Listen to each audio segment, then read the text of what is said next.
hamburgers, 100,000 sodas, 800 pizzas, 40,000 cups of coffee, and 40,000 cups of hot chocolate for this event. And that was before they learned that Benny would be having lunch here. Okay, let's go. Green flag waves.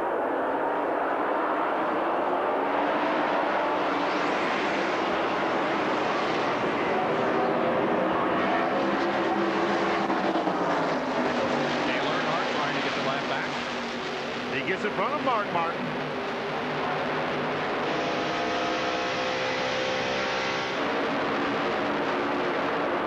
Big cluster of cars behind the leaders. Bobby Hamilton, Harry Gant, Bill Elliott. That number 9 car is being driven by Chad Little and has Mayflower Moving sponsorship on it. And speaking of moving, there is Ernie Irvin. He's moving through the pack, isn't he? Your body alongside. Kyle Petty almost moved into the wall at between turn 3 and 4. He really did a great job of driving that car. I don't know if there's something wrong with it or not. But yes, there is. There's something wrong with Kyle Petty's car. He's just not up to speed. You can see him there on the outside, the black car with the green numbers. Here he is now going into turn 3. Might have got a little bit of help there from Sterling Marlin. Oh, yeah. That's why he went so high. Yeah. Okay. Got a little bit of a bump from him. Yep. And he was still trying to get his heart beating down in turns 1 and 2 when he started slowing down. Kyle's running okay now, looks like. That's Rusty Wallace right beside him, now behind him. As we look from the Phillips 66 in-car camera being carried by Jimmy Hensley. Good run for Jimmy. He's being shown in 12th position. No sponsorship yet for that team for 1993. Cale Yarborough Motorsports, they're looking, hoping to keep things together. There's a host of Pontiacs. Kyle Petty, Rusty Wallace, Michael Walter. Lots of announcements made here at Atlanta in the final race. Among them, Harry Gant will be switching to Chevrolet next year. That big surprise, Rick Mast, after he won the pole, said they'd be switching to Fords. Really? Yeah. Huh. The Richard Jackson team. Also, Bill Davis, remember, he's the guy that owns the #1 car, the Baby Ruth Ford on the Busch Grand National Circuit. He signed a 5-year deal with Maxwell House as Bobby Labonte as his driver to run Winston Cup. 5 years. And the worst-kept secret in racing, Rick Wilson as the replacement for Richard Petty. That was officially announced on Thursday. Derek Cope very high in turns 1 and 2. Almost got the wall of the Purolator Chevrolet. Watching Harry Gant, Bill Elliott, and Alan Kulwicki. Yeah, looks like Kyle Petty's back up to speed now. We don't see him on the screen, but I said a moment ago, looked like he had a problem. I think he was just trying to get his heart pumping again, get his composure. That's why he's slowing down in 1 and 2. 2, 3, 4, and 5 right there. Allison, Gant, Elliott, and Kulwicki. The leader of the race is Mark Martin. Harry Gant, the Skull Bandit, had the best race car down here in March. Did not win the race. Bill Elliott won the race. Gant finished second, but he had by far the best race car. Now, if they get it back to that level, he might be trouble.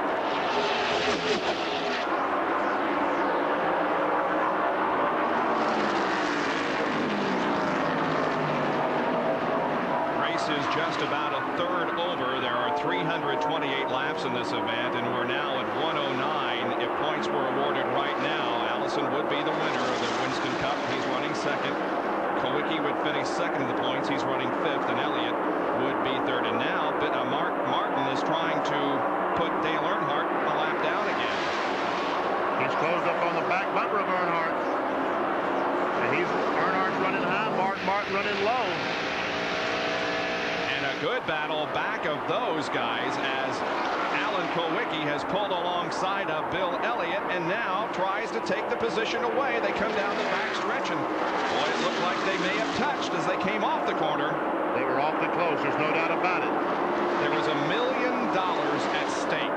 The Winston Cup champion not only wins that title, which is in the stock car world enough, he also wins $1 million. We see Kulwicki going down. That time drove in alongside Bill Elliott. Here they come off the corner once again. Very, very close to touching as they go down the back straightaway. You see second lap crash between Brett Bodine and Rick Wilson. You see, he doesn't want to go in there and not have that air to lean on.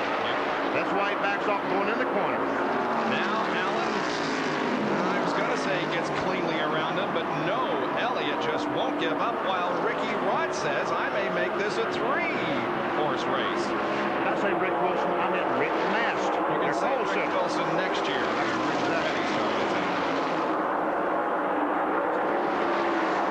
And now, Ricky Rudd pulls on the back of Kowicki, gets him a little bit loose. He tries to take that spot away. You'll remember a year ago at this time, Ricky Rudd was in the thick of the points battle, but 1992 has not been as good to him. He is 7th in points, and John Kernan is with the King. Well, Richard Petty is sitting down here in the garage area. Richard, they're working on the car. Apparently, you're okay, but you're going to try and get the SDP Pontiac fixed. Well, we're looking to see what's going on. It busted the oil cooler in the radiator and it caught on fire, and I drove down there to a fire truck and got it put out.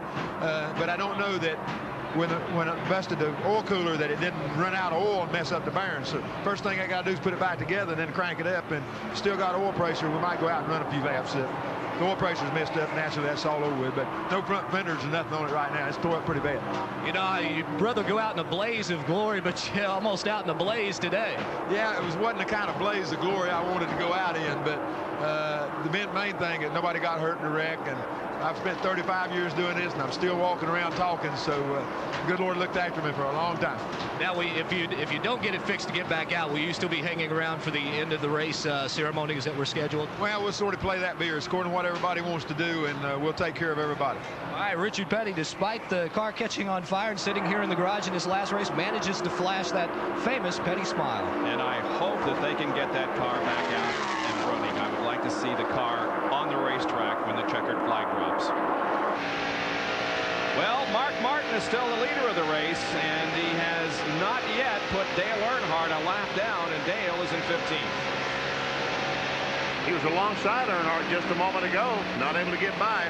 But now that those tires have heated up, Earnhardt is running that high groove again, and he's been able to pull away just a little bit. Let's watch the telemetry one more time. 183. 190 miles an hour just at the end of the back straightaway. And that was just about the same as it was early in the race, as the sun will start to play a factor in this race, and in fact it is already. I tell you what, it's going to be miserable at the last 100 miles of this race. The drivers will be driving in turn 3 with very little visibility. Easy for you to say. Yeah, easy for me to say. Bill Elliott has just taken 3rd position from Harry Gant. Gant is 4th, Kowicki is 5th, and the top 5 are all in the points race. This is an incredible adventure on a Sunday afternoon for NASCAR Winston Cup Racing, and we're delighted you can join us. Back in just a moment.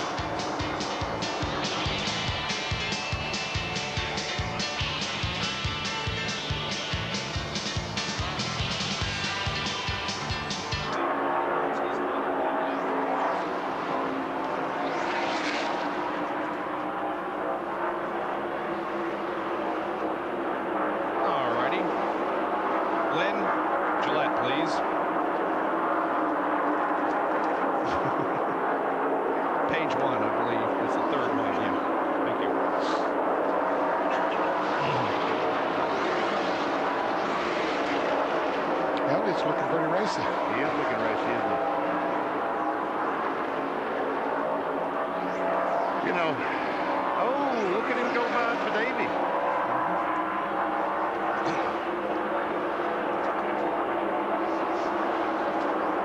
You know, in Elliott's defense down here in March, you see everybody was running cambered rear ends, and he didn't.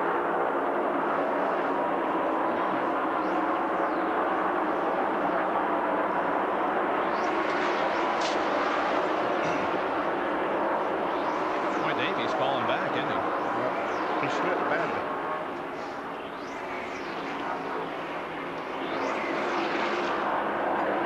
At Atlanta Motor Speedway, 120 laps are completed in the Hooters 500 with Mark Martin leading Bill Elliott. Alan Kowicki is currently in 3rd, Ricky Rudd 4th, and Ernie Irvin is 5th. Davey Allison has fallen back to 6th. He's lost several positions here in the last few